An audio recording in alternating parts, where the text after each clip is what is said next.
एक बार भगवान के सेवक ने भगवान से कहा, आप सारा दिन मूर्ति बनकर खड़े रहते हैं। आज आपकी जगह मैं आपका रूप धारण कर लूंगा और आप आराम से घूम आओ। भगवान ने भी सेवक की बात मान ली, लेकिन भगवान ने शर्त रखी कि जो भी प्रार्थना करने आए उन्हें केवल सुनना और कुछ नहीं कहना। सेवक ने शर्त स्वीकार कर ली और योजना के अनुसार सेवक भगवान की जगह मूर्ति बनकर खड़ा हो गया।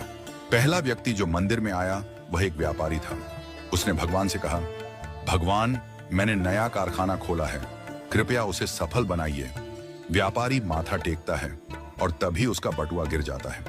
वह बटुआ गिराकर बिना देखे चला जाता है। सेवक बेचैन हो जाता है और सोचता है कि व्यापारी को बता दे कि उसका बटुआ गिर गया है, लेकिन भगवान की शर्तों के अनुसार वह कुछ नहीं कहता। कुछ समय बाद एक गरीब आदमी आता है और भगवान से कहता है, भगवान, घर में खाने के लिए कुछ नहीं है, कृपया हमारी मदद करें। भगवान के सामने बटुआ पड़ा होता है।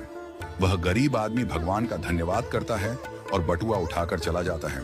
फिर एक नाविक आता है और कहता है, भगवान, मैं 15 दिनों के लिए समुद्र की यात्रा पर जा रहा हूं, कृपया मेरी यात्रा में कोई समस्या ना हो। ठीक उसी समय व्यापारी पुलिस के साथ आता है और कहता है, यह नाविक मेरा बटुआ चुराकर भागा है। पुलिस नाविक को पकड़ कर ले जाती है। इस बीच सेवक बोल पड़ता है, बटुआ गरीब आदमी ने चुराया है।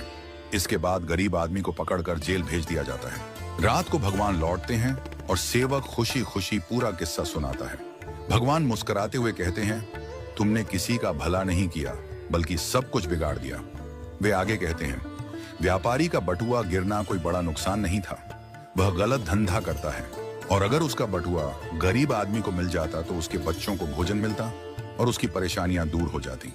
भगवान ने कहा, नाविक जिस यात्रा पर जा रहा था वहां एक तूफान आने वाला था।